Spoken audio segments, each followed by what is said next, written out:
Sharice, do you want to call roll to make sure everybody's back? Absolutely.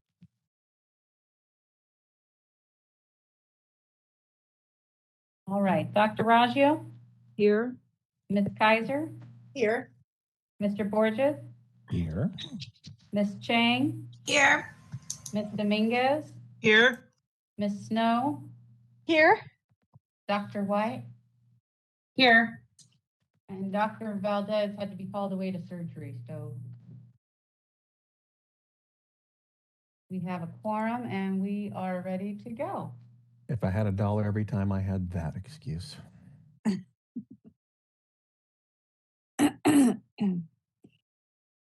Okay, let's move ahead to agenda item 13, update and discussion regarding the board's 2022 sunset review and implementation of the board sunset bill, which was Assembly Bill AB 2686. And I think Paul is going to present information about that. Yes, good afternoon, everyone. Attached or enclosed in your materials is item number 13, which is an update and discussion on our 2022 sunset review. And most of this information we have actually already covered. There is some implementation that is happening now that we're going to be experiencing. For instance, working on IT systems and the board forms necessary to implement many of these changes. And you have the finalized language that's attached to your materials, AB 2686. So that's really all I have to update. I don't necessarily have to go through all the changes, but if anyone has any questions, we're happy to answer any questions you might have about our sunset bill.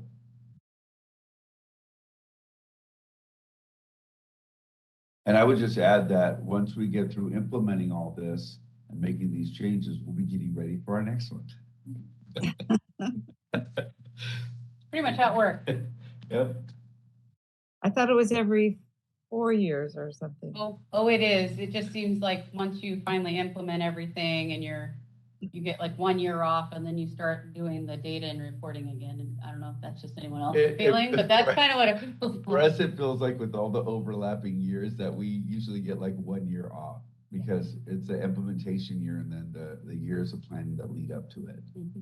But overall, I was very pleased with the whole process this year, not just from the committee staff and the board staff. I think it went probably as well as any sunset process I've ever done.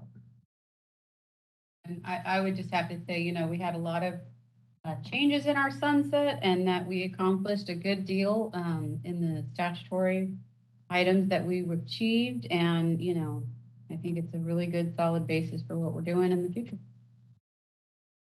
And I'm not sure the whole board appreciates how much work Paul and Sharice have to do in terms of negotiating points with legislative consultants.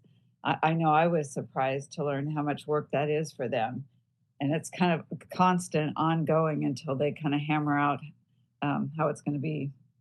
Yeah, and I would ask, I know most of our board members have reviewed the materials, but not just board members, but anyone listening, you're more than welcome to review our sunset report. It's on our website.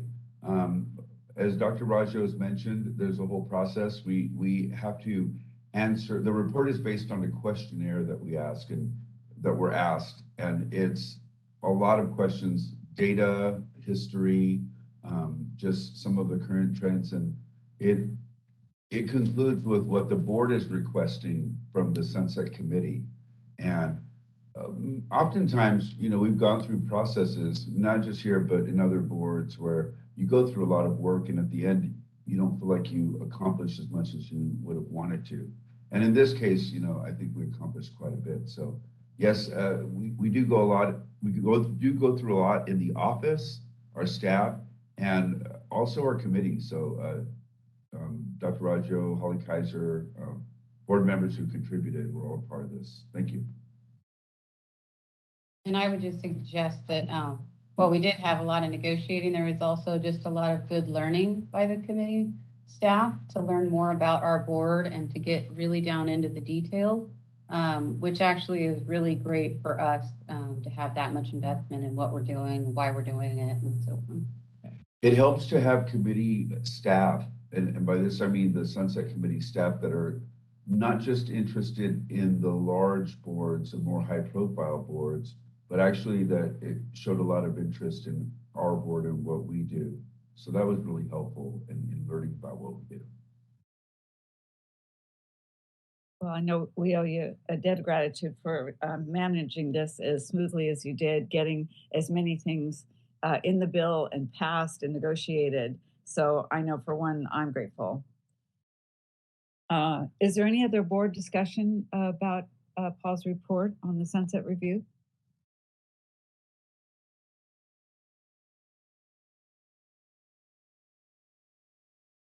Okay, I'm not seeing any. Can we ask the moderator to open for public comment on item number 13?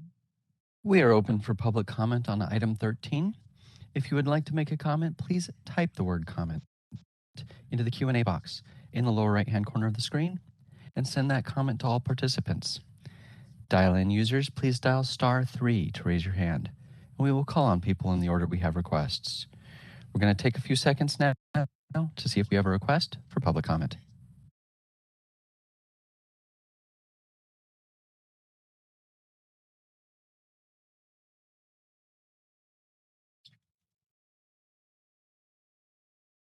Seeing no request for public comment, do you wish to return to the agenda? Yes, please. Okay, let's move on to agenda item number 14, legislative report, update, review, and possible action on proposed legislation. Heather Oliveros is going to lead this discussion for us. So Heather.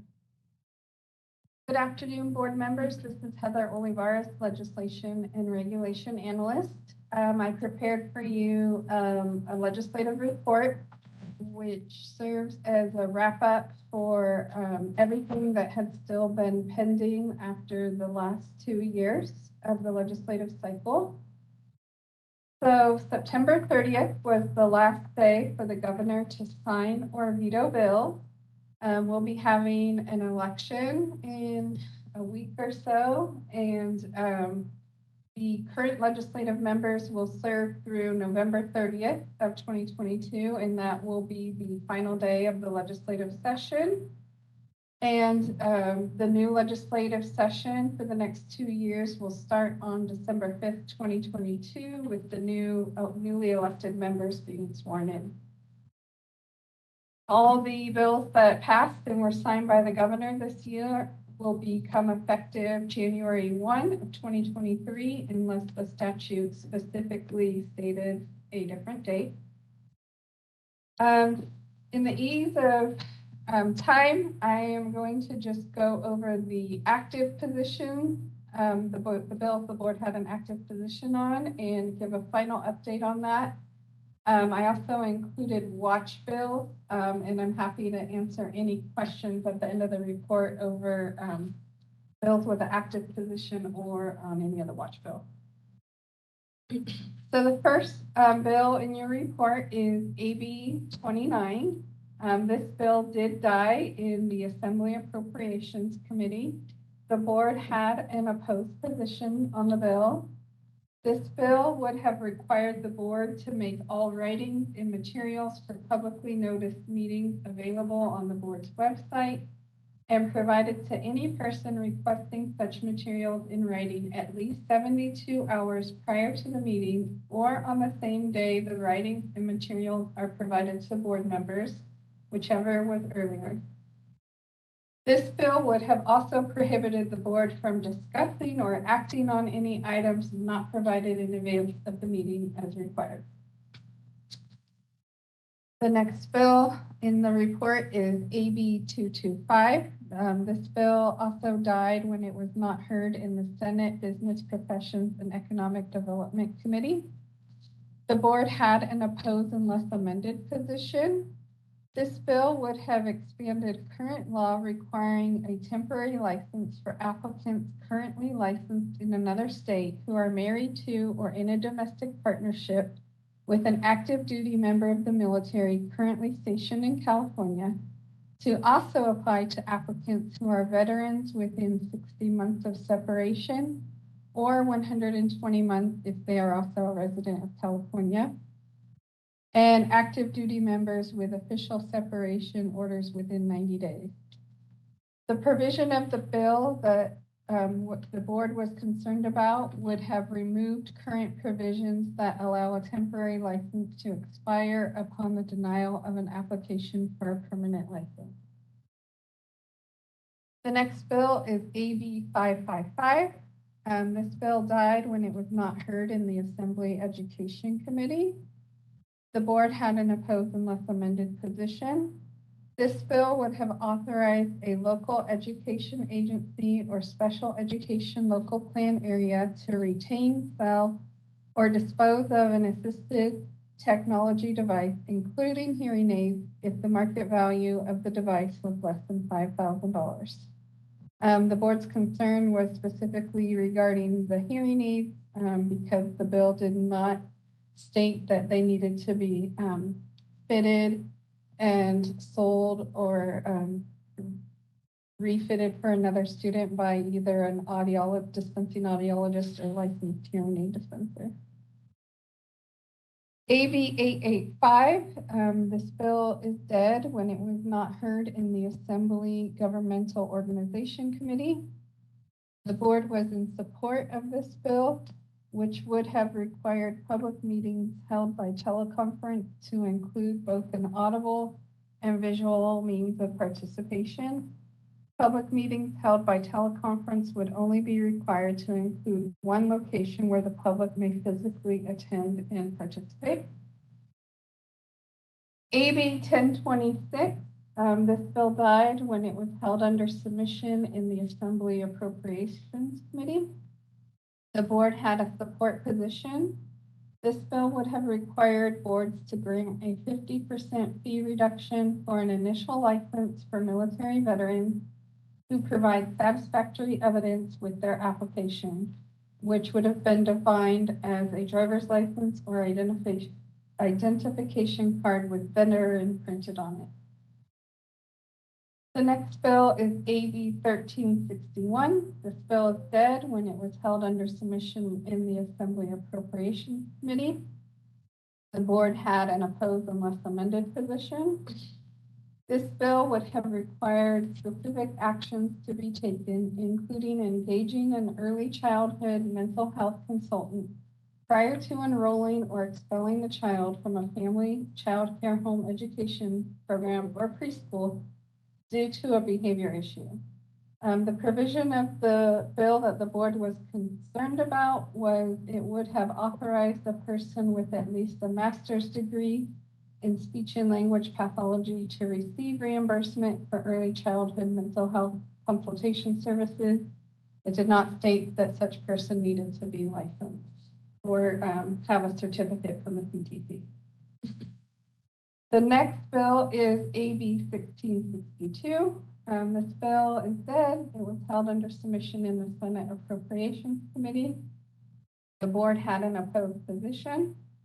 This bill would have required boards to establish a process for prospective applicants to request a pre-application determination whether they may be disqualified from licensure based on their criminal history. The board would have been required to notify the applicant in writing if their criminal history could be cause for denial and include information regarding the criteria for substantially related crime, the process to request a copy of the complete conviction history, notification of the right to appeal the board's decision, and the rehabilitation criteria established by the board. The board would have been authorized to charge a fee up to $50 for this pre-application determination. The next bill is AB 1733. This bill died when it was not heard in the Assembly Governmental Organization Committee. The board had a support position. This bill would have required open meetings to provide members of the public with a physical location to hear, observe, and address the state body and means to remotely hear and observe the meeting and remotely address the state body without requiring public comments to be submitted prior to the meeting. This bill would have also allowed board members to remotely participate in an open meeting without disclosing their location. The next bill is AB 2686, which was the board sunset bill. Obviously, we had a support position on that. And I'll just go over some of the key provisions of the bill. It extends the board for another 4 years until January 1, 2027, and addresses a number of issues raised by the board during the sunset review process, including requiring licensees to provide the board with their email address, expanding the reasons for which the board is authorized to take disciplinary action, and requiring aid registrations to be renewed every 2 years. This bill also changes the licensing requirements for audiologists by clarifying that the required clinical practice must be under the direction of an audiology doctoral program, and removing the requirement that the required professional experience must follow the completion of the didactic and clinical rotation requirements. This bill also revises the process for licensees seeking to petition the board for reinstatement or modification of a penalty, including specified a minimum period of time before the licensee can petition the board again. Additionally, this bill removes the statutory requirement and membership for the hearing aid dispensing committee. The next bill is AB 2806. This bill was signed by the governor. Initially, the board had an opposed unless amended position because of a previous provision that would have authorized a person with at least a master's degree in speech and language pathology to receive reimbursement for early childhood mental health consultation services. Once that provision was removed, the board removed their opposition and became neutral on the bill. SB 772, this bill died when it was not heard in the Senate Business Professions and Economic Development Committee. The board had an opposed position. This bill would have prohibited the assessment of an administrative fine for minor violations if the licensee corrects the violation within 30 days. Minor violations would have been defined as those that do not pose a serious health or safety threat, are not willful, do not occur while on probation, and are not violations that the licensee has a history of committing. SB 1031, this bill died when it was held under submission in the Senate Appropriations Committee. The board had an opposed position. This bill would have required the renewal for an inactive license to be half of the amount of the fee for the renewal of an active license. And then finally, SB 1453 is the fees bill. The board was able to work out amendments with the sponsor, which is Kesha, and so we moved to a support position.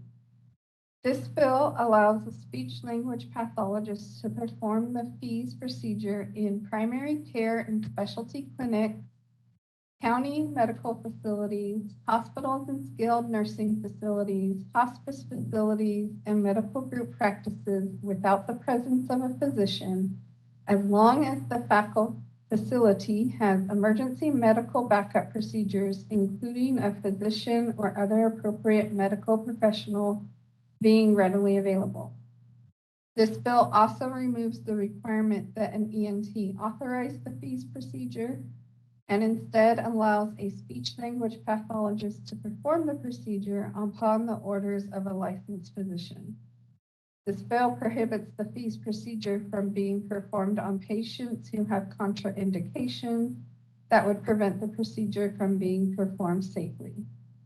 Additionally, this bill clarifies that a speech language pathologist must perform 25 supervised fees procedures, including 10 supervised by a physician who performs nasal endoscopy and 15 supervised by an experienced physician or speech language pathologist competent in the fees procedure.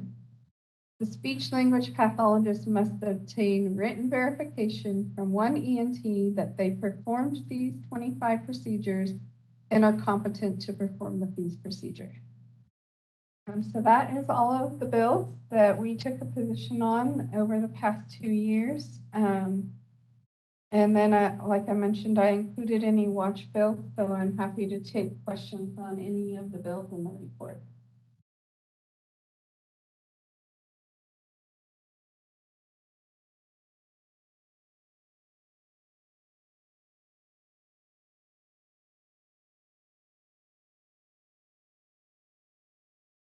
Heather, I'm sorry, are you going to cover the watch status bills? Only if requested by the board. Are there any in particular that you have a question about or that a member has a question about?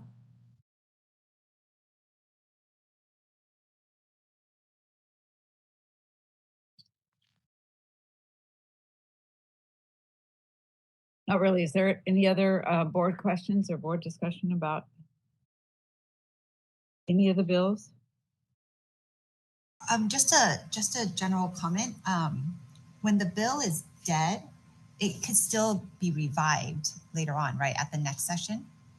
It would have to be reintroduced at this point. So since we're at the end of a 2-year session, everything that is dead is like really dead. It would need to be a new bill introduced and go through the whole process again next year. Okay, so it's like it can't get like resuscitated again. And not at this point. No. That only applies when it's the first year of the 2-year session and somebody resurrects it the next year. So. Got it. Okay, thank you. Just looking at these lists, it looks like most bills don't make it. Depends on the year. Yeah. Yeah, I was looking at it and most of it is dead. Hi, this is Holly. I think the one thing I'm kind of curious about is the bills that died that had to do with our virtual meetings and what we're actually allowed to do or not allowed to do in terms of how many times per year can we meet virtually as a board and that type of thing. So for now, we are still operating under exemptions that have been put into law, which is why we're currently able to meet virtually without all of the board members noticing their location. And that's because of legislation that passed that I believe we have until June 30th. Yeah. It temporarily extends those provisions until next year. In June. So, but then it does expire. So there have been discussions. You obviously saw a lot of bills on there. There were a lot of negotiations, but I think there's a few sticking points with stakeholders on completely allowing these temporary provisions to go on in perpetuity. But I think DCA would probably be the better person to talk to that because they were in a lot of those negotiations on behalf of DCA-wide entities. And I believe there's a move to have like a hybrid format where we have both an in-person and participate remotely. But it needs to be worked out through the legislative process and a negotiation worked out between every stakeholder and maintaining access to the public. And even currently, our ability to have the hybrid meeting where we're in person and remote on the WebEx here it's precluded to when we're at certain DCA facilities because that's where the equipment and staffing can be made available to make that whole technology all talk to each other and work together. So. Okay, thank you. Any other board discussion on the bills?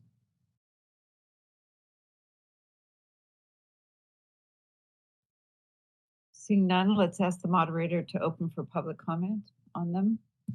We are now accepting public comment on the bills. If you would like to make a comment, please type the word comment into the Q&A box in the lower right-hand corner of the screen and send that comment to all participants. Dial-in users, please dial *3 to raise your hand, and we will call on people in the order we have requests. We're going to take just a few moments now to see if we have a request for public comment.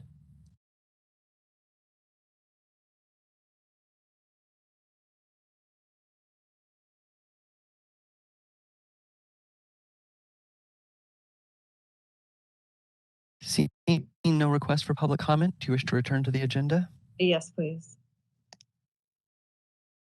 Okay, thank you, Heather, for that report.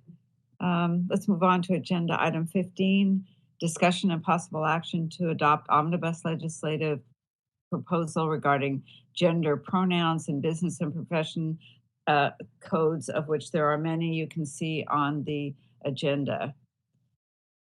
So I think Heather is going to also discuss those with us. Back in 2018, there was Assembly Concurrent Resolution 260 that was passed, and it states that existing statute should be revised with inclusive language by using gender-neutral pronouns or reusing nouns. This resolution also encourages state agencies to use gender-neutral pronouns and avoid the use of gender pronouns when drafting policies, regulations, and other guidance. As such, board staff is proposing an omnibus legislative proposal, which just means it's non-controversial and doesn't make substantial changes to the statute. And so we are proposing this legislative proposal that would remove reference to gender pronouns by changing he or she to they, and his or her to their. So I went through all of our practice act, and wherever we were using his or her, he or she, I changed it to be gender neutral. And so I won't go through all of them because there's a lot of statutes, but that's the only change. It doesn't change the substance of anything. And so we believe this could be included in the omnibus proposal next year. When you say next year, this isn't the deadline that usually late January to introduce new bills? Is it something different than that? So if the board approves this language, I've already reached out to the committee staff, and they will be doing an omnibus bill that will be introduced in like February or March of next year. And if they agree that this is all non-substantive changes, it could be included in that bill. And by when I say next year, it would have to be introduced by that early in the year deadline and then go through the legislative process to become effective on January 1 of 2024. Are there other bills from our board, or did you say that they're a compilation of bills? Yeah, so what the committee does is they take non-substantive changes from all the boards within DCA or anything that's related to business and professions in general. And it can be, it'll be a lengthy bill because, you know, we have all of these changes just in our practice act, and then whatever other boards are proposing too would be all included in one bill that would move through the process. And it kind of, by going this route, it takes a lot of workload off of board staff because we don't have to do all of the heavy lifting of passing legislation, since it would be a group effort for a number of boards that have provisions being changed within one bill. That makes sense. Is there any other board discussion about this issue?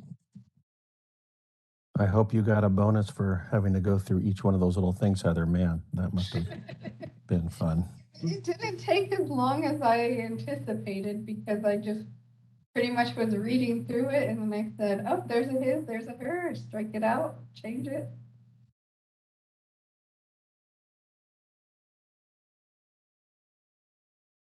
Okay, seeing no other board discussion, Heather has provided us with suggested motion language at the bottom of the first page, or the only page of the memo. If somebody would like to propose that motion. Sure, I will. Move to adopt the draft legislative proposal replacing gendered pronouns with inclusive language in the Board's Practice Act. Direct staff to submit the proposal through the legislative omnibus process, or find an author for this legislative proposal if not accepted in the omnibus process. Excuse me, and authorize the executive officer to negotiate any amendments consistent with this policy. Do we have a second? I second. Can I ask the moderator to open for public comment on agenda item 15? We are now taking public comment on the motion for agenda item 15. If you would like to make a comment, please type the word comment into the Q&A box in the lower right-hand corner of the screen and send that comment to all participants. Dial-in users, please dial *3 to raise your hand, and we will call on people in the order we have requests. We're going to take about 15 seconds now to see if we have a request for public comment.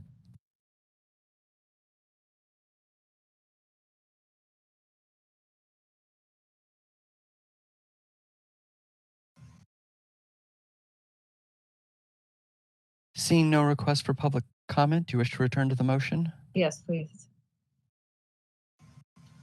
Okay, we have a motion and a second on the table. If there's no further discussion, I'd like to ask Sharice to call the roll or call the vote. Absolutely. Dr. Raggio? Aye. Ms. Kaiser? Aye. Mr. Borges? Aye. Ms. Chang? Aye. Ms. Dominguez? Aye. Ms. Snow? Aye. Dr. White? Aye. Motion carried. Thank you. Okay, item number 16 is legislative items for future meetings. So we're encouraged to talk about any legislation to determine if there's items and reason to place them on a future board meeting agenda, or whether we need to hold a special meeting of the board to discuss the items. So would anybody like to offer any legislative items for future meetings? Currently, staff doesn't have any recommendation. Any board members with recommendations?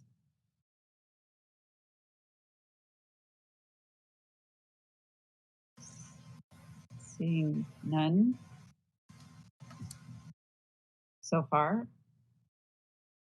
Okay, it doesn't look like we have to take any action then. Let's move to agenda item 17, the regulatory report, update, review, and possible action on board regulation packages. And Madam Chair, this is Michael. We will need to take public comment on item 16, even though we didn't have any discussion. oh, okay. Can we do that, moderator? Thank you for putting that up. We are now accepting public comment on item 16.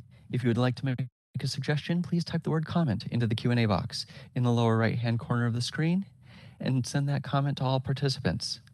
Dial-in users, please dial *3 to raise your hand, and we will call on people in the order we have requests. We're going to take a few seconds now to see if we have a request for public comment.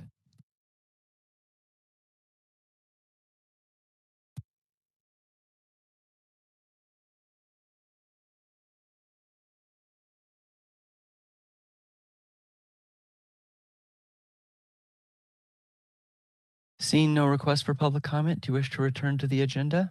Yes, please.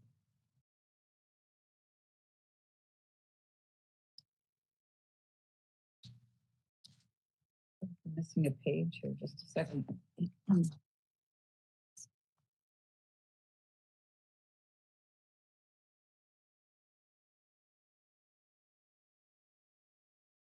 Sorry to hold you up.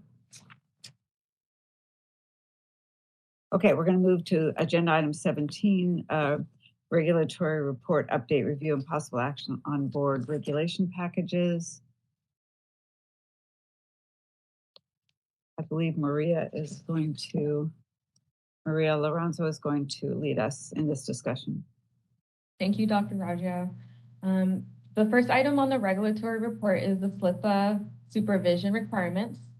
Our report currently states that this package is in the pre-review, but I'm happy to announce that it will be going into the initial review by the end of today. This proposed change will permit telesupervision of SLIPA, require higher level of supervision for SLIPA during the first 90 days of initial licensure, requires supervisors to have full-time experience before supervising a SLIPA, permit the supervision of 3 support personnel not to exceed 6 at any time, and incorporate by reference a revised supervision form. The next item we have is the uniform standards. The board approved regulatory language on August 13, 2021. The required regulatory documents completed the initial departmental review process on September 15 and was noticed on September 30th for public comment. The 45-day public comment period will end on November 15. This proposed change will require the board to use the uniform standards when disciplining substance abusing licensees and incorporate by reference DCA's uniform standards document. The next item is the RPE direct supervision requirements and telesupervision. This regulatory proposal is in the finalizing regulatory package phase. This proposal requires review and approval by the board, and we have a separate memo with that. The next item is the examination requirements for hearing aid dispensers and dispensing audiologists. This item is still in the pre-review process. This proposed changes will update the practical examination process, describe the written examination process, update the practical examination appeal process, and specify the required hearing aid examination for dispensing audiologists to only the written exam. The next item is the continuing professional development requirements for speech language pathologists and audiologists. This item is also in the preparing the regulatory package phase. This one will clarify the definition of self-study, increase the number of self-study, and align hearing aid course content with proposed changes to hearing aid dispenser regulations. Our next item, item F, is notice to consumers. This regulatory proposal is in the finalizing regulatory package phase and requires review and approval by the board. And we have a hand carry item, hand carry memo and materials for this item. Item G is the fingerprinting requirement. This item is in the pre-review phase as of August 31st. Board staff are working with DCA Budget Office to develop the economic and fiscal impact statement. The proposed changes will require licensees who were initially licensed prior to January 1st, 1999, or for whom an electronic fingerprint record does not exist, to be fingerprinted as a condition of renewal. Our next item is continuing education requirements for hearing aid dispensers and dispensing audiologists. The board approved regulatory language on August 12, 2022. Board staff are working to prepare the regulatory documents for the pre-review process. The proposed changes will establish requirements for course content related to hearing aid equipment, devices, or related products, increase the number of related or indirect course content, establish requirement for examination development and administration to count as CE hours, and align with regulation this board has for other license type and board process. Item I is the SLIPA application and board processing time. This package, the board approved regulatory language on August 12th, and board staff are preparing the regulatory documents for DCA pre-review. The proposed changes will repeal processing times and update the SLIPA application. And then our last item is the SLIPA program and academic requirements. Board approved the regulatory language on August 12th. Board staff submitted the required regulatory documents for initial departmental review on October 18th. This proposed change will specify qualifications for SLIPA training program directors, increase the number of the required field work hour, and modify the full-time work experience for out-of-state SLIPA applicants. And then attached, you'll see the stages of the regulatory process that provides more information of, in detailed information of what goes on in each of the phases. And with that, I will pass it over to Dr. Rashia. Thank you. Okay, first of all, I love the stages of regulatory process. This is so helpful. Really appreciate that. I just have one question, and you probably mentioned this. What does it mean to repeal a processing time? So our regulations currently we have to meet certain targets in the licensing process, and they were developed because there was a law that required boards to develop these processing timeframes. They're since very outdated, and the statute that required us to make these processing times in the first place is no longer a statute. That statute was repealed. And so in order to streamline our process as we currently are through the business modernization, these processing times that are currently in regulation are outdated, and since they're not required anymore, we're proposing to remove them altogether. Okay, that's a good thing. Any other board discussion on Maria's report? Oh, Holly? I had brought up earlier in our talk about the audiology aid or assistant about some of the change, the SLPA supervision requirements, and that there had been a change in the 90-day supervision that was ASHA guidance before. And I just want to raise that. And when we're looking at the item A, and see if we have any discussion or consideration of looking at that first 90 days again. Ms. Kaiser, that could be something the board can bring up during when the public comment period is closed and we bring up the comments, and the board can wish to modify the text if that's something that is discussed and agreed upon. Thank you.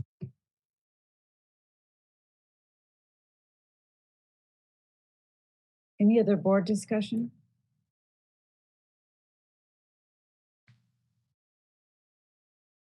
Seeing none, I'd like to ask the moderator to open public comment on the regulatory report. We are now accepting public comment on the regulatory report. If you would like to make a comment, please type the word comment into the Q&A box in the lower right-hand corner of the screen and send that comment to all participants. Dial-in users, please dial *3 to raise your hand, and we will call on people in the order we have requests. And our first request comes from Shelley Bader. Hold on just a moment. We're going to send you a request to unmute your microphone.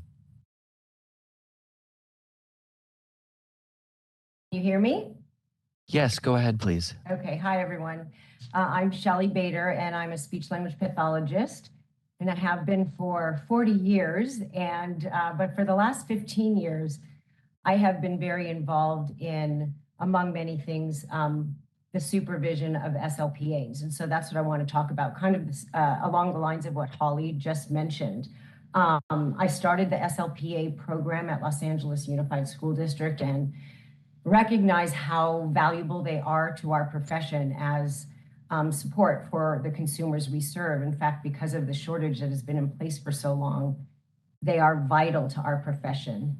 So obviously, everyone listening probably knows that, but I also just wanted you all to know that because I feel so passionate about this, I've also spent quite a bit of time providing continuing ed on appropriate, ethical, and professional supervision for SLPAs, and I've worked really closely with SLPAs and managed a lot of the supervisors.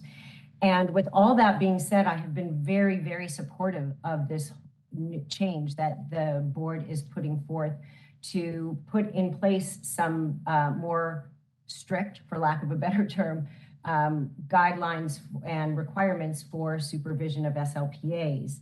But from the employer standpoint, which I have been in also, I'm wearing both hats, I can tell the board that with the 90-day immediate supervision requirement, it will be most likely almost impossible financially for most employers to fulfill this, which would be damaging to our profession and our consumers, because that means that many people won't hire SLPAs because they won't be able to support that. And there's many reasons, but probably the bottom line reason for that is because the reimbursement rate for services, especially for SLPs, is not very much higher than what the salaries that they're demanding. And so it makes it very difficult. And so when I only recently became aware of the updated guidance from ASHA, I really felt that that was a reasonable way to update how we do it in California, because ASHA makes a very strong point that the SLP, supervising SLP, must know every client before the SLPA even takes over that case, among many of the other things that we've seen. I don't want to go through all of them. 30 seconds. Okay, thank you. Basically, what they do is they focus on the first contact, and that the supervising SLP must have that first contact even before the SLPA takes over, so they know the clients. And then they also have the guidance on a regular basis every 60 days or something like that, which I think we're doing in California as well, something like that. So I just hope that this opens the door, even though I don't want to go backwards, to rethinking that first 90 days and immediate. Okay, thank you. All right. We have another request for comment from Andrea Ball. Hold on just a moment. We're going to send you a request to unmute your microphone, and we'll encourage people who wish to speak more. You can get back in line by typing the word comment into the comment box. Good afternoon. This is Andrea Ball here on behalf of the California Speech Language Hearing Association. I want to comment on two of the items in item 17, A and C. Can you just remind me what my time is, so I don't? 3 minutes. Oh, okay, that's fine. Thank you so much for the opportunity to comment. Thank you for all the work, the board members and the board staff. First, on item A, on the SLPA issue, we will be providing written comments. We're so delighted that the regs are going to go out for a public comment period. I think two things we've already identified we want to address is to consider that we have a lot of areas in California, especially in rural, remote areas, that have limited or no access to speech services, and the difficulties of SLPs to physically reach those consumers outside of telehealth models. So we want to look at the regulations to recognize that unique challenge in such a large and diverse state. Second, when looking at the professional development, to keep in mind that SLPAs who are working under different supervisors and consider that design the regulations to allow for flexibility for each supervisor to take ownership of their portion of the supervision, as well as their guidance for continuing education. I then want to turn to item C on the proposed regulations for required professional experience, direct supervision requirements, and telesupervision.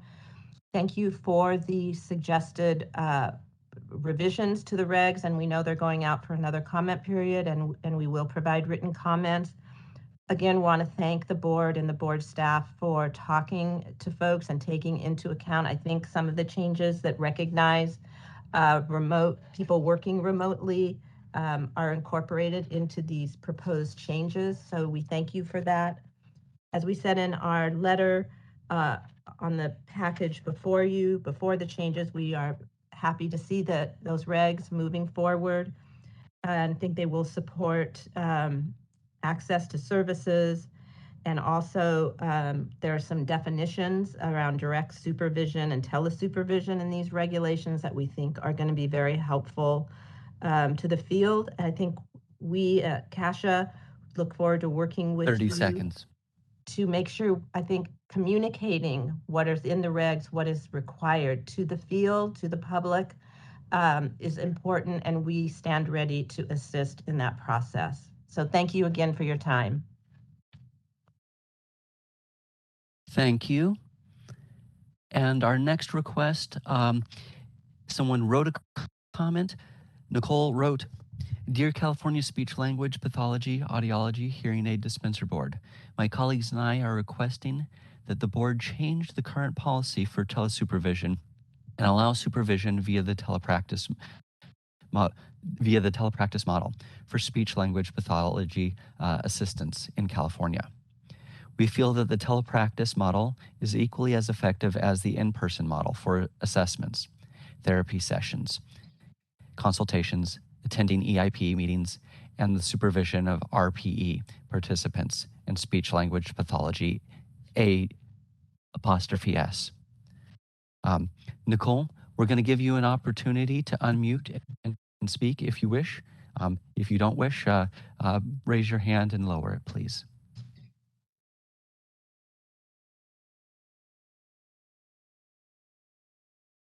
Nicole Shields, and thank you so much for reading my comments. I wasn't sure if I'd have the opportunity to speak or not, so that's why I prepared a written statement. Just to add to that, we do feel that speech language pathologists have effectively been utilizing the telepractice model for all of the ways that we provide services, including supervision. So we appreciate your consideration of this request because we would like to continue to work with our speech language pathology assistants. As the woman before me shared, they have been very valuable to our profession, and we want to continue to support them, and more importantly, continue to support them supporting the students, which is our number one goal. And there are a lot of published continuing education courses receiving both California state CEUs as well as ASHA CEUs that do support the effectiveness of the telepractice model. And we have been doing this for over a decade, and we have seen a lot of success. So we would like to continue supporting the SLP assistants. Thank you so much for your consideration of this request. Thank you. And that appears to be all of our requests for comments at the moment. Do you wish to return to the agenda? Yes. So I suppose this is timely that Heather was going to present information to the board on 17C, which is RP, direct supervision, and telesupervision. Yes, board members, if you flip behind the first blue sheet of paper in your binder, I prepared a memo and included public comments and revised text. This proposed regulation will allow telesupervision of RPE temporary license holders for up to half of the required supervision hours and establish requirements for the use of telesupervision. I just want to point out that the board has been working on this issue since well before the COVID-19 pandemic started. And the current regulatory language that went for public comment was adopted on October 8th, 2021. The board received 44 public comments during the initial public comment period, which was held from August 5th through September 20th. The board, I included in your binder, copies of the public comment. Most of them are supportive of this proposal. However, a handful of comments did request that the board consider 100% telesupervision.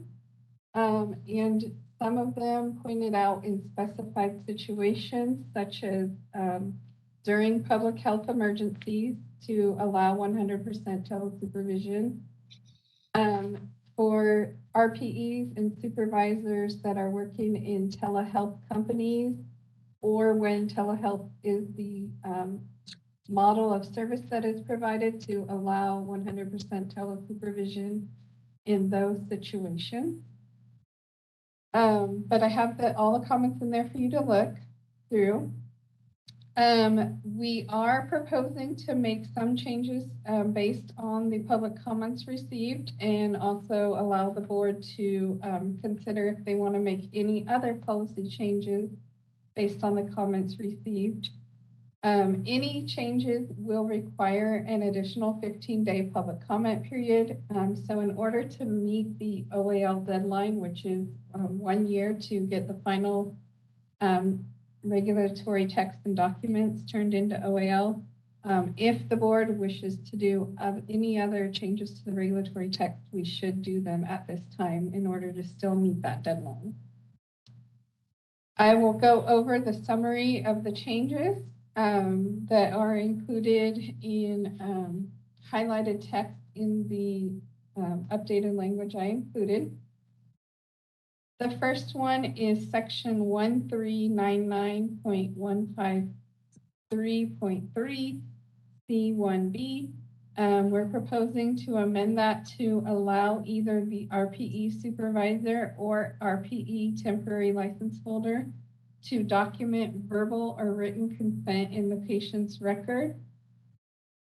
And we also are proposing to remove reference to the RPE supervisor while retaining the intended requirement.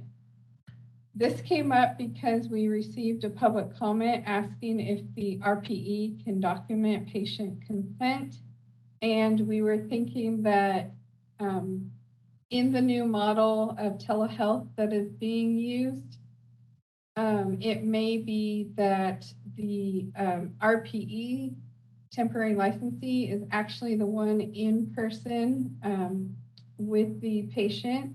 And so if they're using a written form, they're physically there to take it from the patient and add it to that patient's file. We felt like that change made sense. Likewise, if it's the supervisor that is physically with the patient possibly, that they would be the one to take the consent. So it's just adding more discretion versus whichever is, depending on the situation, is easier to get the patient consent. And then the other change is in section 1399.153.3 C1E, which actually was brought to our attention by a board member, Ms. Kaiser. This amended provision will, this provision is amended to remove that the requirement that the RP temporary license holder be physically present with the patient while being telesupervised by the RPE supervisor. This provision would have prevented an RPE temporary licensee from providing services via telehealth. Throughout the COVID-19 pandemic, RPE temporary licensees have successfully provided services via telehealth, and this provision would unintentionally prohibit telehealth services to patients while the RPE temporary licensee is being telesupervised. Board staff recommend that you review the provided materials, including the public comments, and review the modified text and decide whether to move forward with these changes proposed by board staff, as well as discuss if you would like to see any other changes based on the public comments received.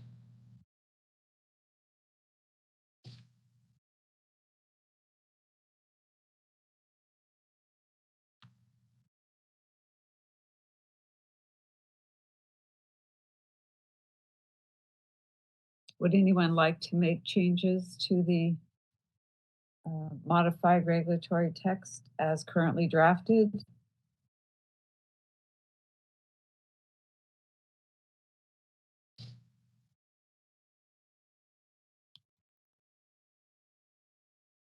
Certainly drew a lot of public comment.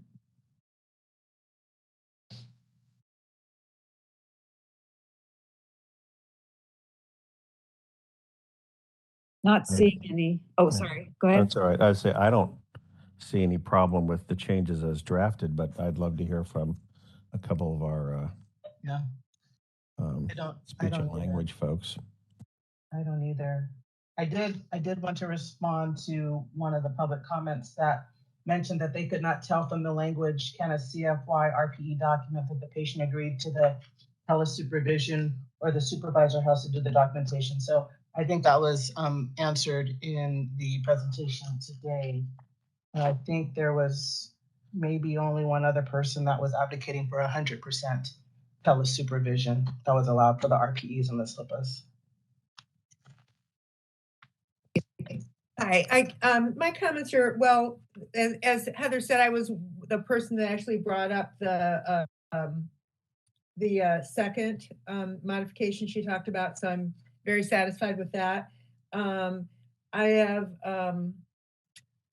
no changes for the first one, and I did notice, I thought there may be a couple folks that did say they like 100% telesupervision, but you know, we discussed that as a board, and I think, you know, we did consider you know, higher levels of telesupervision and came to the conclusion that 50% was you know, being careful that our consumers are protected because of the value of having some in-person contact with a supervisor. So all in all, I feel comfortable with where we're at right now.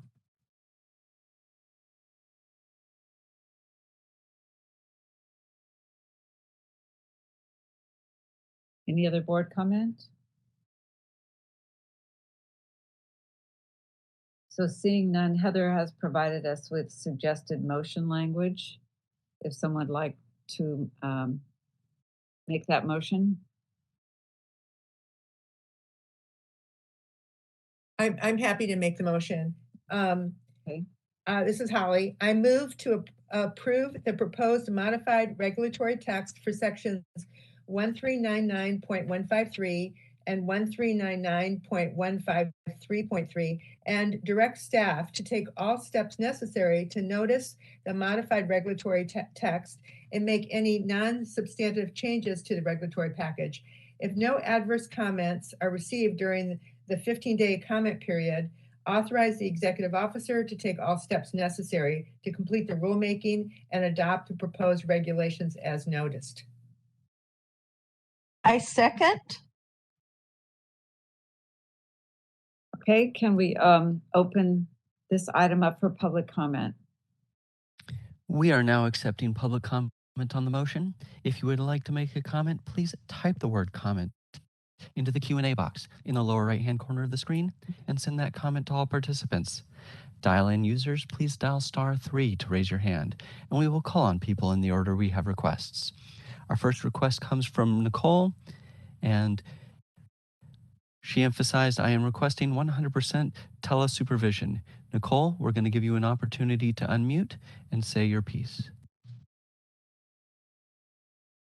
I just wanted to clarify that I do feel that telesupervision is equally effective as in-person supervision. So does the SLPA that I'm working with. And one of the other women spoke about we want to be able to continue the profession of the SLPAs. And if we're restricting that to in-person supervision only, that's really going to restrict how many SLPAs a district can hire. And I have been working in the telepractice model for over 5 years now, and I do feel that I can provide equally effective therapy sessions, assessments, treatments, and telesupervision as when I was in person. Thank you. Thank you. And one moment, please. Our next request for comment comes from Andrea Ball. Hold on just a moment. We're going to give you a chance to unmute and say your piece. Hi, Andrea Ball on behalf of the California Speech Language Hearing Association. And we encourage the board to pass the motion and send the regulations out and hopefully get them finalized and adopted as soon as they complete the process. As you know, as noted by the staff, it's been, I think, almost a year since these first went out, and so we really think it's important to get some clarity to the field. Thank you. Thank you. And that appears to be all of our requests for comment at the moment. Do you wish to return to the agenda? Yes, thank you. So we have a motion and a second on the table. If there's no further discussion, I'd like to ask Charisse to call the vote.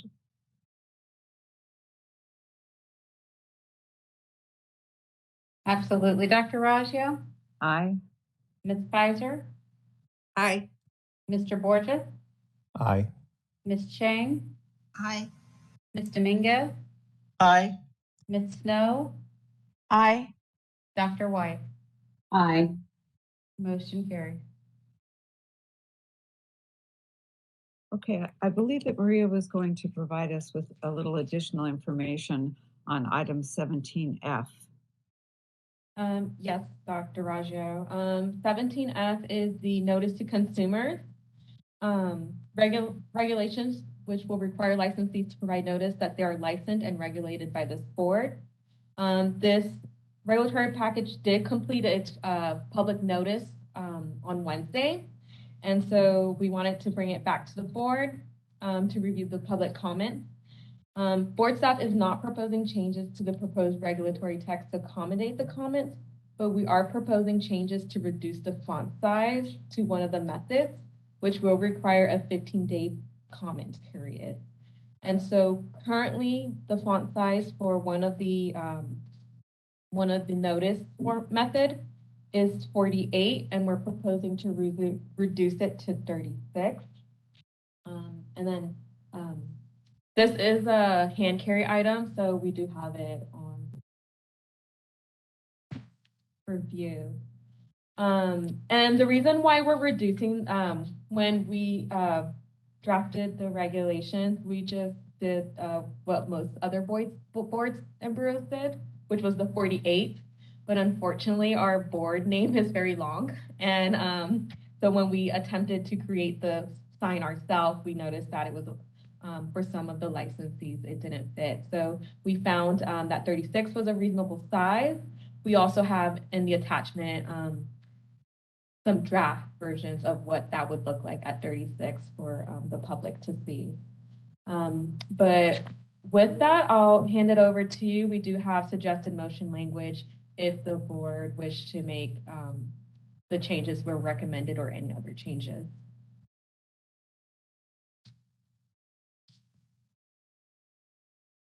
Okay, any board discussion on this item?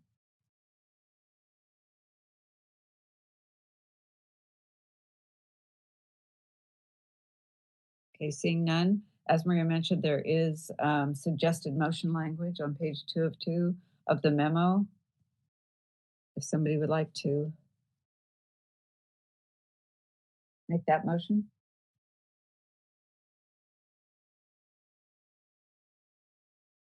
I motion to move to approve the proposed modified regulatory text for 16 CCR sections 1399.129 and 1399.157.1 and direct staff to take all steps necessary to notice the modified regulatory text and make any non-substantive changes to the regulatory package.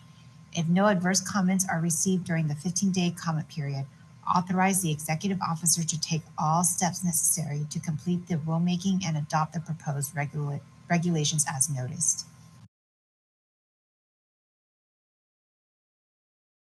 Do we have a second? I second. Moderator, could you open up for public comment on this item, please? We are now accepting public comment on the motion for 17F. If you would like to make a comment, please type the word comment into the Q&A box in the lower right-hand corner of the screen and send that comment to all participants. Dial-in users, please dial *3 to raise your hand, and we will call on people in the order we have requests. We're going to take a few seconds now to see if we have a request for public comment.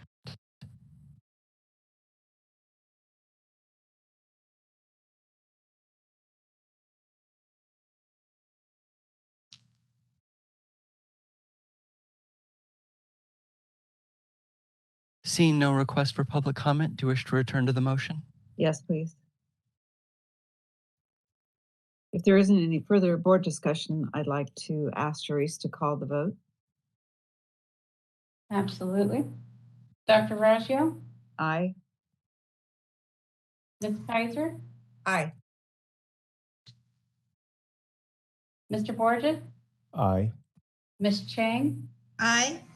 Ms. Dominguez, Aye. Ms. Snow, Aye. Dr. White. Aye. Motion carried.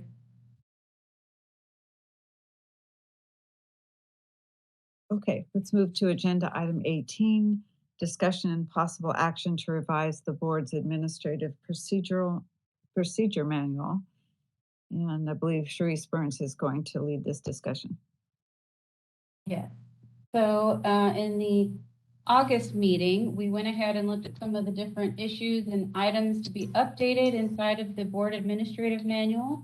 And a lot of those included adding some additional pieces, such as our mission, vision, values, updating Bagley-Keene Open Meeting Act information, updating and aligning with DCA-wide policies and statewide policies, some of the information, including travel, update information in the board officer's roles and responsibilities, and then also to make sure we made the appropriate changes and fixes when it came to the one vote hold policy, and I believe a couple other procedures when it came to voting and motion making. So in your materials, the attachment is the revised. It's done in strike through or underline for addition, so you can see all of the changes. And I can take any additional changes anyone found or any suggestions.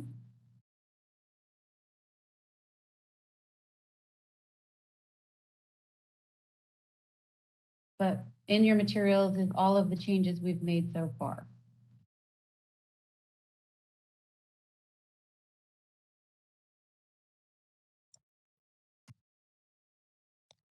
When you say so far, does that suggest that there's others coming down the road? Nope, just if you guys had any additional ones. I think Holly has her hand up. She does. I do. I honestly haven't had a chance to review all these, and when preparing for the board meeting, I focused on other areas because I knew you'd talk us through this today. How much time would there be to provide you with any feedback if I get a chance to look through it at this point? Plenty. I mean, you can always adopt your administrative procedure manual changes at the next meeting if you would like. Mm-hmm.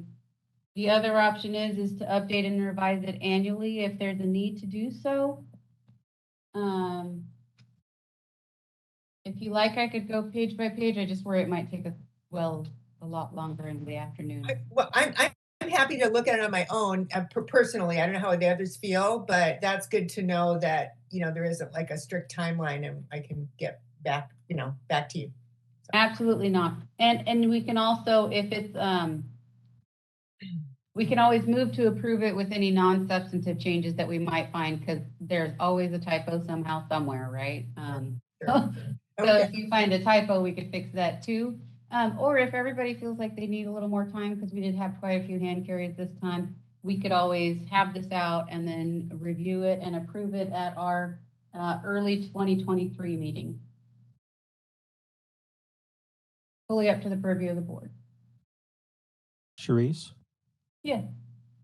Are the changes, I mean, as I looked through it last night, it seemed as if the changes are primarily cosmetic in nature.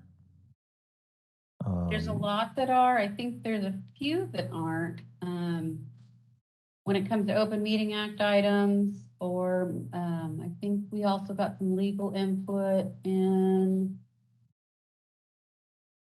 the voting on page 9, as well as I think on some of the enforcement materials at the end.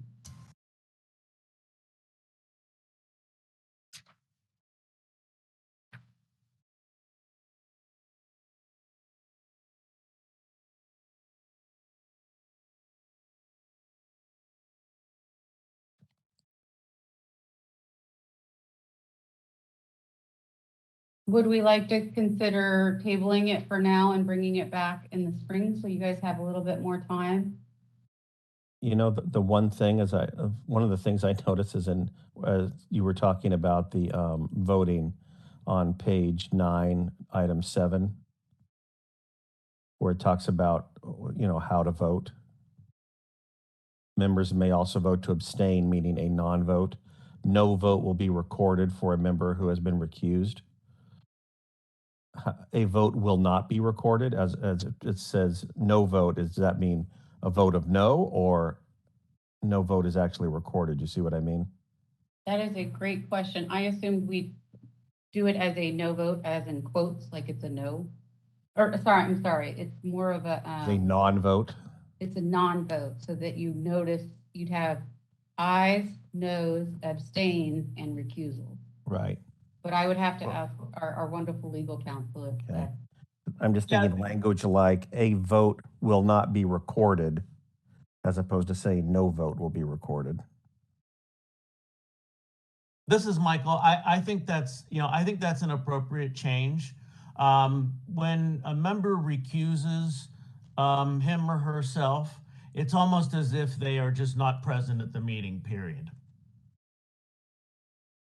So they would not, I mean, you can have a box to check recusal, but they are not really voting on that matter. Right. So I think it could be stated either way. So judging by Holly's request to read it more carefully and Todd's recommendation that we make a change to that statement, I think we should table this item and not take any kind of motion on it. That sounds fine. And then anybody that has any changes can go ahead and email them to me in the meantime before our next meeting, and we'll try to incorporate the changes. Okay, if there's no further board discussion, I'd like to open for public comment on agenda item 18. We are now open for public comment on agenda item 18. If you would like to make a comment, please type the word comment into the Q&A box in the lower right-hand corner of the screen and send that comment to all participants. Dial-in users, please dial *3 to raise your hand, and we will call on people in the order we have requests. We're going to take just a few seconds now to see if we have a request for public comment.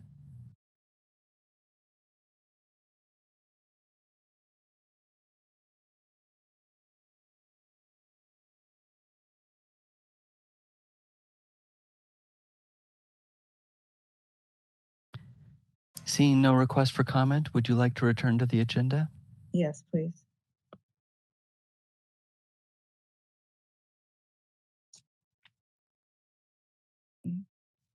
So no further action on 18. Let's move to agenda item 19, election of board officers. I'd like to ask for nominations for board chair and board vice chair for 2023.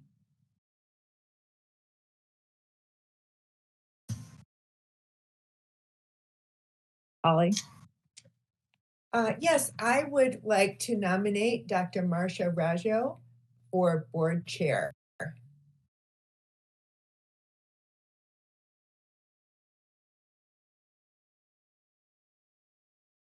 Can I second that?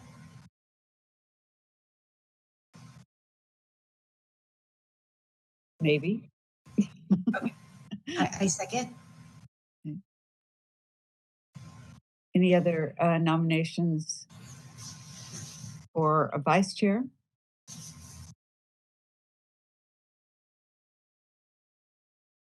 Seeing none, I'd like to nominate Holly Kaiser, vice chair.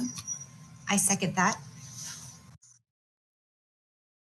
Do we have any other? Holly, do you still have your hand up, or did you want to say something else? Yeah, okay. Yeah, I forgot, sorry. Is there any further discussion on these nominations?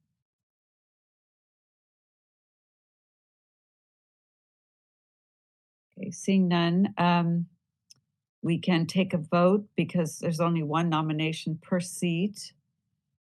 And we can go to a roll call vote. Madam Chair, this is Michael. So Yes. we should open for public comment on the elections. I think you can do that together, but then I think that each position should be voted on separately. Okay. So, sorry, you want to go to public comment first and then come back to the vote separately? Is that Yes, correct? I think that's appropriate here. Okay. So members of the public can comment on either nomination. Okay. All right. Moderator. We are now. Sorry. Go ahead. My apologies. We are now accepting public comment on either nomination. If you would like to make a comment, please type the word comment into the Q&A box in the lower right-hand corner of the screen and send that comment to all participants. Dial-in users, please dial *3 to raise your hand, and we will call on people in the order we have requests. We're going to take a few seconds now to see if we have a request for public comment.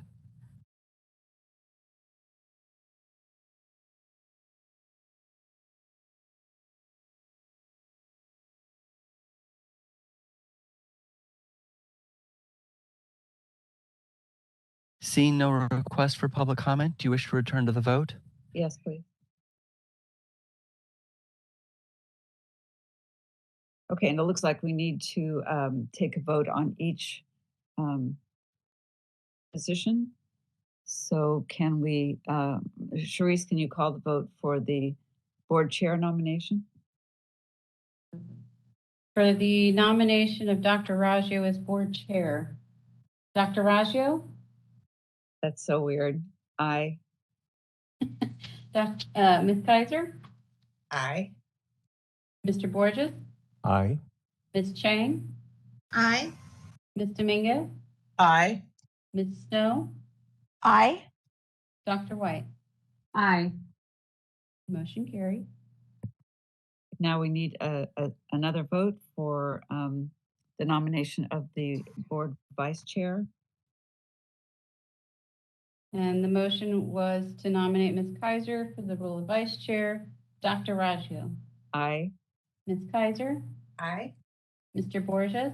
Aye. Ms. Chang? Aye. Ms. Dominguez? Aye.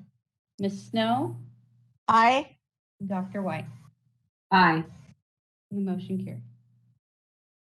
Congratulations. Thank you. Thank you.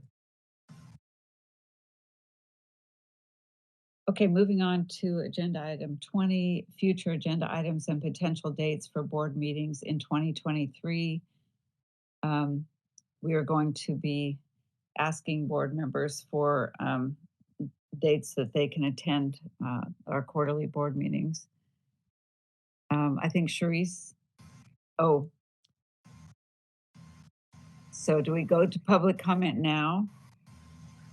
I was thinking we could do future agenda items in the public comment on that and then talk about meeting dates. Yes, okay. So future agenda items, is there any board discussion or any items you'd like to have included in future board meetings?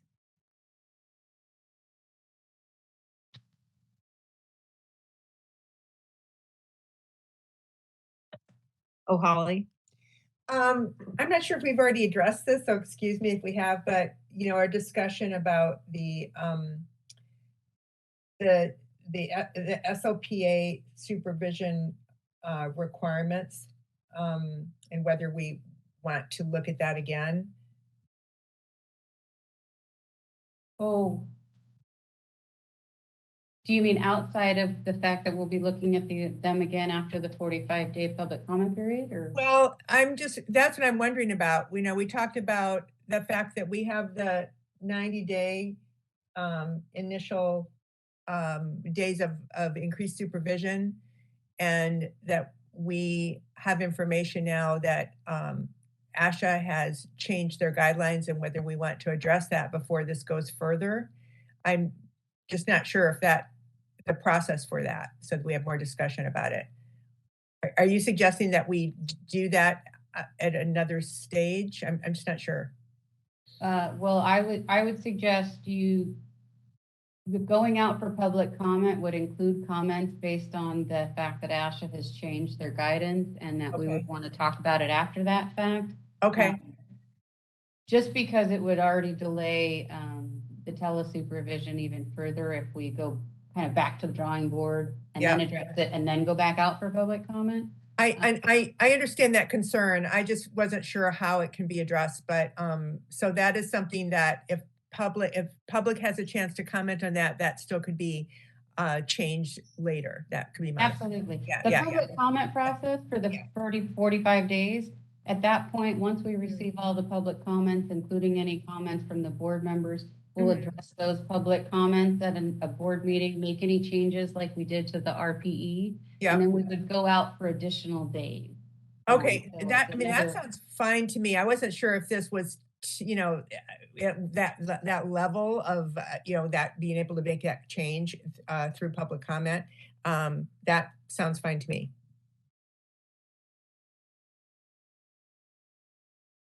In terms of the audiology assistant issues, I'm just assuming that we know that that will come back to a future board meeting. Do we need to stipulate that here, or is that a known entity?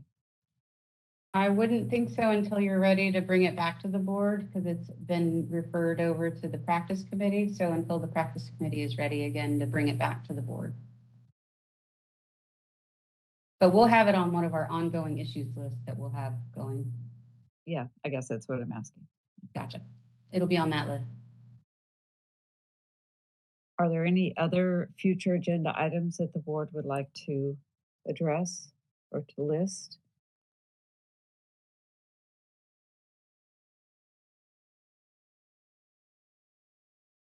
Not seeing any, can we ask the moderator to open for public comment on this issue? Agenda item 20. We are now accepting public comment on agenda item 20. If you would like to make a comment, please type the word comment into the Q&A box in the lower right-hand corner of the screen and send that comment to all participants. Dial-in users, please dial *3 to raise your hand, and we will call on people in the order we have requests. We're going to take a few seconds now to see if we have a request for public comment.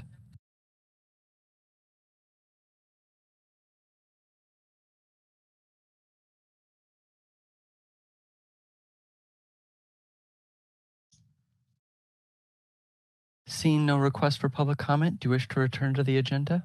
Yes, please. Okay, so the second part of this agenda item are potential days for board meetings in 2023. And I do believe Sharice is going to talk about potential meeting dates. Yes. So I am proposing 4 separate meeting dates, and then I'm trying to give you a couple options in between. So I'll start with each one. So for the first meeting of the year, the first set of proposed dates is Thursday and Friday, February 23rd and 24th. An alternative could be March 16th and 17th. Another alternative could be earlier in February on the 2nd or 3rd, or the 9th and 10th. But does anyone have any issues with the first dates of February 23rd and 24th?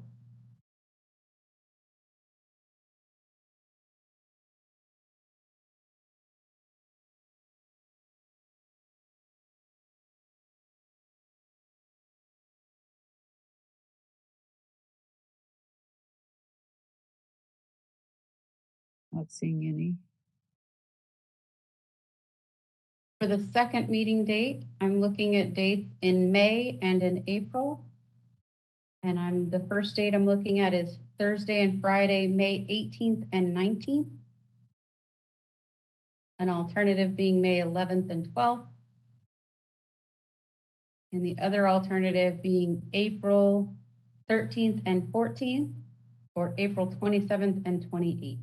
Does anyone have any issues with May 18th and 19th?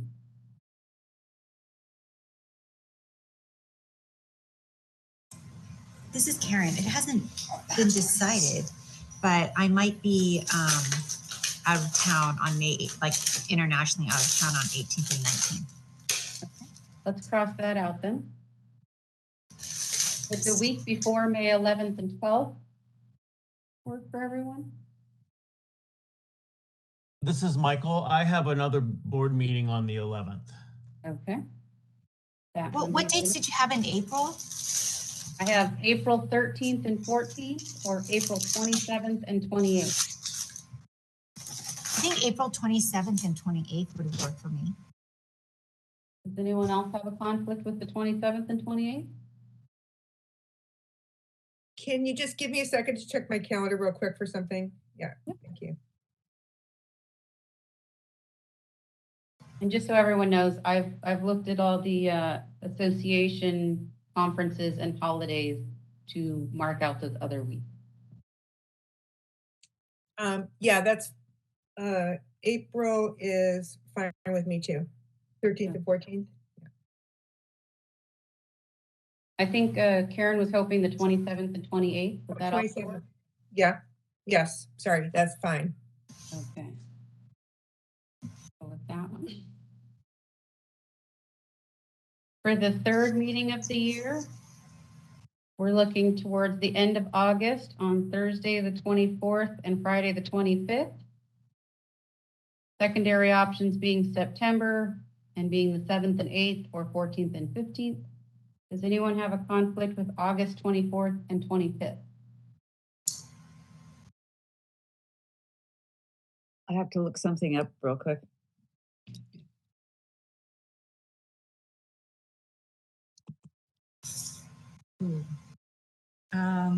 Hold on, let me ask.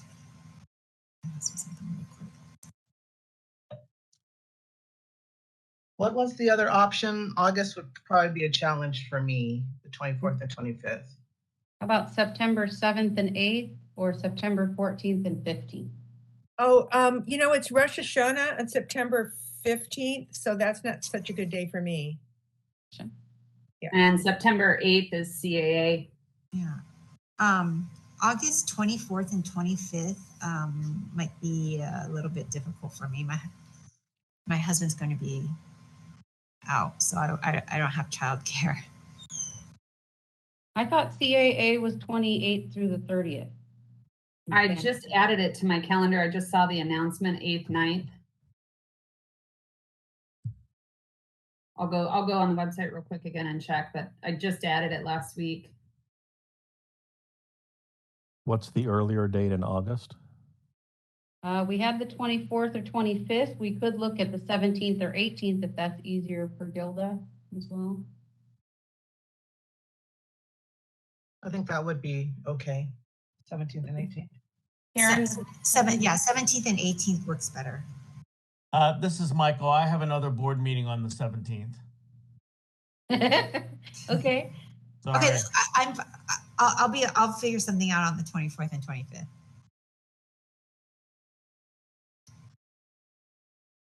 You know, Sharice, on the website, it does show CAA the 28th, but that conflicts with an email that I have from them as well. So I'm not sure. Okay. Is there a problem? What about August 31st and September 1st? It is right before holiday weekend though. Ooh, That makes travel difficult. That's hard. Yeah.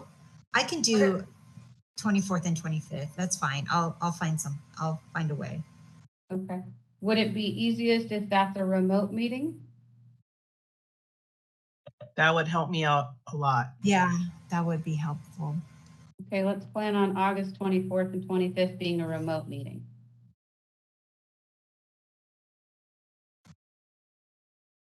Okay. And the last of the 4 meetings, we're looking towards the end of the year. It got a little spaced out due to a few different events that are going on. The first option being October 26th and 27th. Say it again. October 26th and 27th.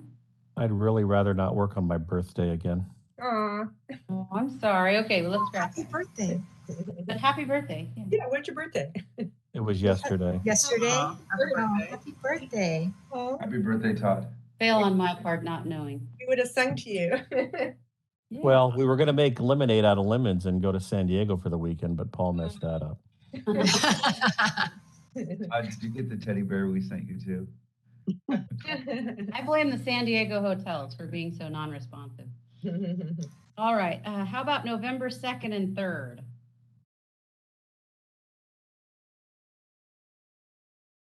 That should work for me. Yeah. Yeah. Okay, let's do And- November 2nd and 3rd. Oh, wait, yeah. Did you figure out which one in February and March and I missed it? I just heard the Oh, choices. yep. Sorry, February 23rd and 24th. Okay, got it. Okay, so if everyone's good with November, why don't I go ahead and read the dates again, just in case. So the first meeting would be February 23rd and 24th. The second meeting would be April 27th and 28th. The third meeting, and we'll make sure that one's remote for sure, is August 24th and 25th. And the November last meeting would be November 2nd and 3rd. Do you have an alternative for that November date? Yes, the alternative would be December 7th or 8th.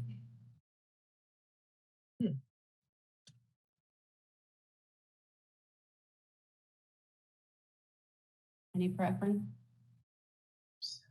Can I still participate if the gray shirt goes to November 30th?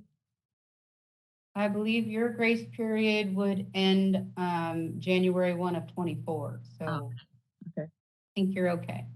Would December 7th or 8th pose an issue? I know that's another holiday.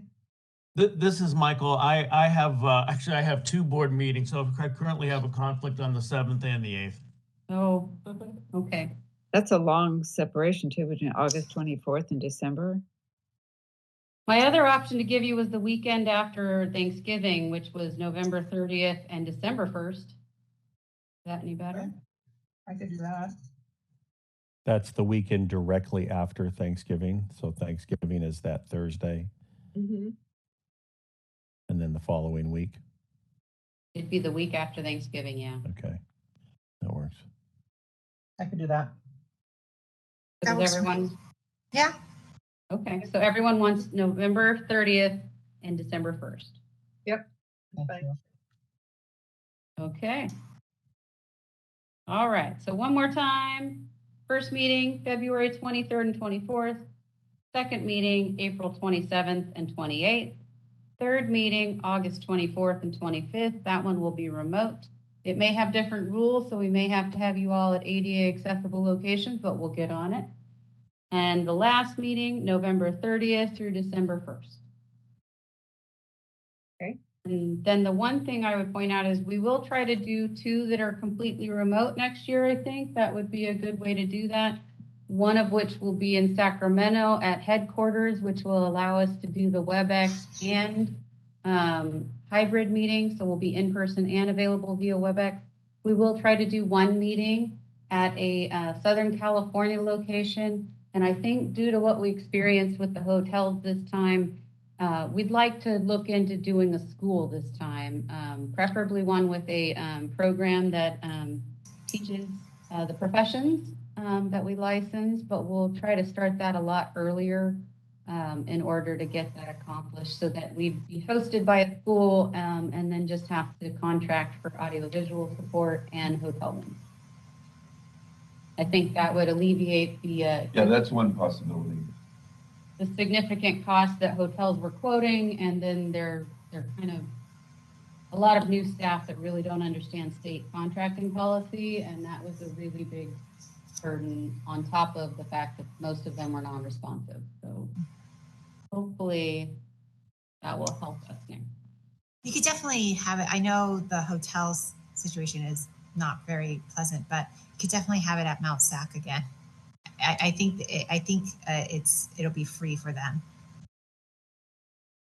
Thank you, Karen. Yeah, and they just built like a big student center and everything state of the art.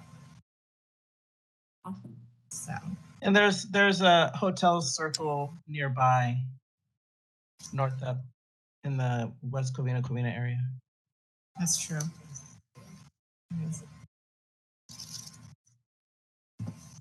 Sounds good. Okay, is there any further board discussion on the schedule?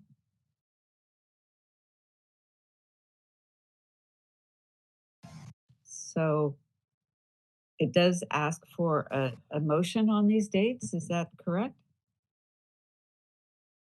Yes, I believe our manual says to approve them, so that's why I was going to go for a motion. So what happens when, I mean, invariably something will come up. So what happens to a motion like that? You mean if the dates have to change? Yes. I think these are proposed dates, so I think we're okay. Okay. All right. So we need a motion to accept the 4 meeting dates that Sharice proposed and we all agreed to. I have a motion. Hi, I'm sorry, this is Holly. I move to accept the proposed meeting dates. Do I need to repeat the dates now? No. No, okay, to accept the proposed meeting dates as stated. Okay. And do we have a second? I second. Can we ask for public comment? Agenda item 20, potential days for board meeting. We are now accepting public comment on the proposed dates. If you would like to make a comment, please type the word comment into the Q&A box in the lower right-hand corner of the screen and send that comment to all participants. Dial-in users, please dial *3 to raise your hand, and we will call on people in the order we have requests. We're going to take a few seconds now to see if we have a request for public comment.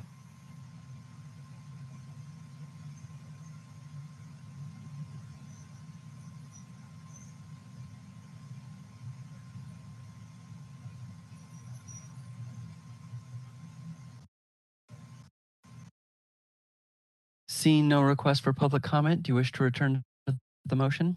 Yes, please. So without further discussion, I'd like Sharice to call the vote on the motion on the table.